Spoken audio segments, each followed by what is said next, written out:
하나님의 능력과 은혜가 여러분들에게 함께 하시기를 축복합니다.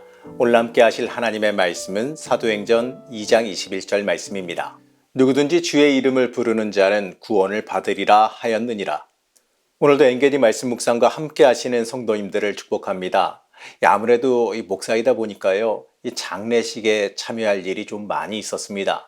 특히 규모 있는 교회의 교구 담당을 좀 오래 하다 보니까요, 1년에도 수십 차례의 장례를 치를 정도로 이 장례식이 굉장히 익숙했습니다. 이 장례는요, 어떠한 장례일지라도 사실 슬프기는 마련입니다. 그나마 기독교 신앙을 지닌 사람들은요, 천국 소망을 품고 있기 때문에 이별의 슬픔과 함께 만나볼 소망을 함께 품게 됩니다. 하지만 이 세상 사람들의 장례식은 이 기독교인들의 장례와는 좀 다른 모습을 지닙니다. 사실 이 장례식에 참여하면서 이 많은 사람들의 장례식을 함께 보게 됩니다. 이 장례에 임하는 사람들의 반응을 보면서 이 사람들이 믿는 사람들인지 아닌지도 구별되기도 합니다. 믿는 사람들도요, 당연히 슬퍼합니다. 그렇지만 그렇다고 해서요, 절대적으로 절망하거나 그것을 모든 것의 끝으로 여기지는 않습니다. 하지만 믿지 않는 사람들은요, 소망이 끊어졌으니까 어찌나 서러워하는지 옆에서 보는 내내 안타깝게 그들을 바라보게 됩니다. 그들에게 죽음이라는 것은요, 이 땅의 소망이 완전히 끝나버리는 것이기 때문에 서럽고 애통할 수밖에 없기 때문에 더더욱 그렇습니다. 장례식 이야기를 좀 길게 한 이유가 있습니다.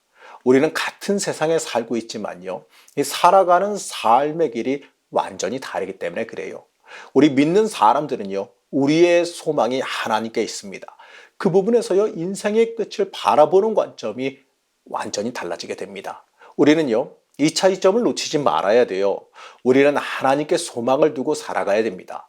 바로 성령 하나님을 따라가는 삶을 살아가야 됩니다. 오늘 함께 읽은 이 사도행전 2장의 말씀은요, 예수님께서 올라가신 이후에 오순절에 모여 성령 받는 모습을 이야기합니다. 그들은요, 예수님께서 말씀하신 대로 남아서 이 성령의 세례를 받기 위해 기도하며 기다리고 있었습니다. 2장 1절에서 2절 말씀입니다.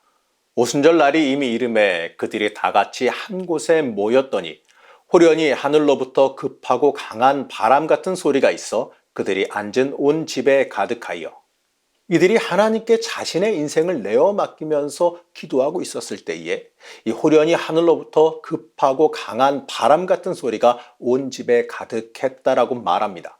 여기서 호련이라고 하는 말은요, 이 부지 중에 기대도 하지 않았는데 바로 이러한 뜻입니다. 그리고 성령님이 오신 장소로 묘사되는 하늘은 하나님의 초소를 뜻합니다. 또 급하고 강한 바람 같은 소리를 말하는데 여기서 이 바람이 영의 생기란 뜻을 지니고 있고 그 소리는 울림을 뜻합니다. 기도할 때에 그들이 자신들의 앞날을 놓고 하나님의 인도하심을 받기 위해서 그들이 기도할 때에 하나님에게로부터 성령의 울림이 그들에게 임한 겁니다.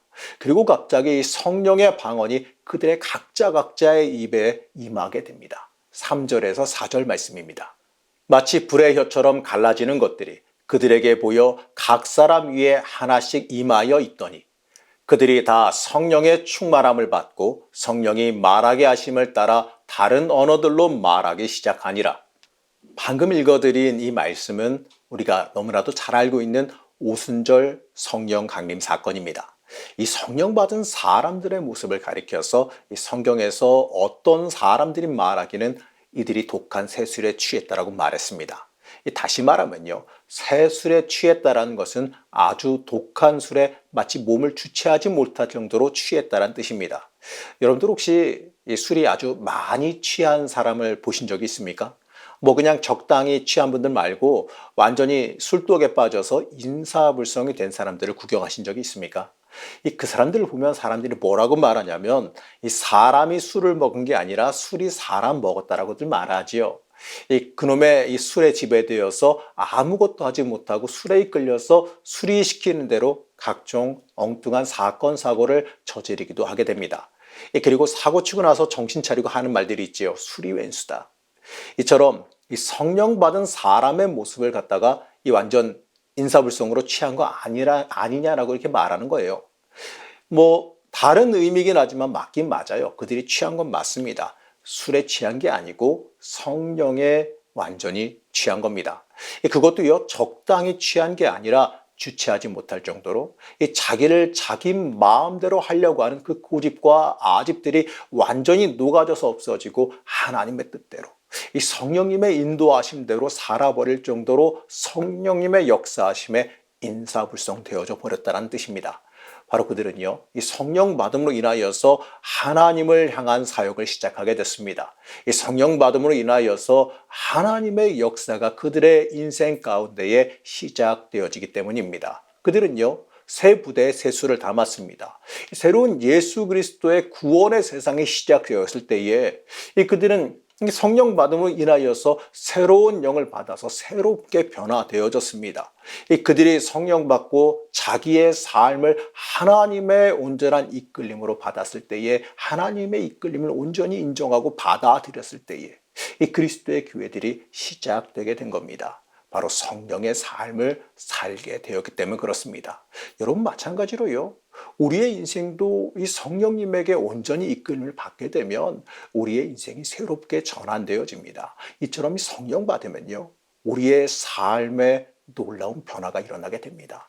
우선 성령 받은 사람은 하나님과 온전하게 연결되어진 사람이에요. 이 성령은요, 우리를 하나님에게 온전히 붙어 있게 만들어줍니다.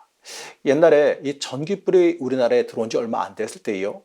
어느 시골 노인께서 서울에 있는 아들 집에서 전기불을 보시고 너무 화난 것에 놀랐다 그래요. 그래서 집에 가서 이웃 노인들에게 자랑 좀 한번 해보려고 아들에게 저걸 좀 구해달라고 했습니다. 아들이 구해줬는데 받아보고 나니까 이 전구와 그 전구를 꽂는 소켓 그리고 조금 더 달려있는 그 전선 가닥이 전부 다였지요. 그걸 소중하게 가지고 가서 시골집에 가서 잘 보이는 곳에다가 매달아 놨습니다. 그리고 이제 마을 사람들을 불렀어요. 햇빛과도 같은 전깃불을 사왔으니까 어디 와서 좀 구경 좀 해보라고 사람들을 부른 겁니다. 이제 저녁이 되고요. 이제 동네 친한 사람들이 다가왔습니다. 그 앞에서 자신 있게 카운트다운을 세는 거지요. 19, 87 이러면서요. 여러분 어떻게 되었을까요? 불이 과연 켜졌을까요? 켜질 리가 없지요.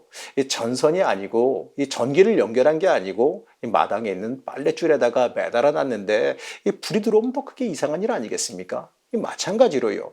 이 신앙인들이 이 신앙인으로서 이 살아갈 모습을 다 가지고 있다 할지라도요. 우리가 하나님께 연결되어 있지 않다면 그저 모양만 갖추고 있다면요. 하나님께 연결되어져 있지 않다면 우리는 이 땅에서 하나님의 사람으로서 빛과 소금의 역할을 우리가 해야 될 역할을 감당할 수가 없을 겁니다. 맞습니다, 여러분. 우리는 그렇기 때문에 성령 받기에 힘써야 됩니다. 그래야 하나님과 연결되어지는 삶을 살아갈 수 있기 때문에 그렇습니다. 또한 이 성령 받은 사람은요, 변화되어진다는 그 사실에 주목해야 됩니다. 성령 하나님의 역할은요, 우리를 회개시키는 역할이기 때문에 그렇습니다. 회개를 가리켜서 이렇게 표현할 수가 있어요. 바로 터닝, 바로 돌이킴, 삶의 방향을 전환한다는 뜻입니다. 이 회개라고 하는 이 단어를요, 헬라어로는 메타노이아라고 합니다. 이 뜻은 마음의 변화, 결단, 갱신을 뜻해요. 또 다른 말로는요, 에피스트레페인이라고 하는 말이 있는데 이거는요, 돌이킴이라는 뜻입니다. 이 히라보에서는 이 테슈부아라고 말하는데 이것 또한 이 되돌아간다라고 하는 의미를 지닙니다. 다시 한번 종합적으로 말하면요. 회개라고 하는 것 자체가 여러 가지 말로 쓰이긴 했지만 종합적인 말로는 다 돌이킴이란 뜻이에요. 우리가 세상을 향해서 달려가고 있는 어떻게 보게 되면 이 영혼이 죽어버릴 곳으로 달려가고 있는 그 발걸음을 되돌이켜서 하나님에게로 향하게 만든다라는 겁니다. 이 회개함을 다시 말하면 거듭남이라고도 부를 수 있을 겁니다. 회개는 돌이킴이기 때문이지요.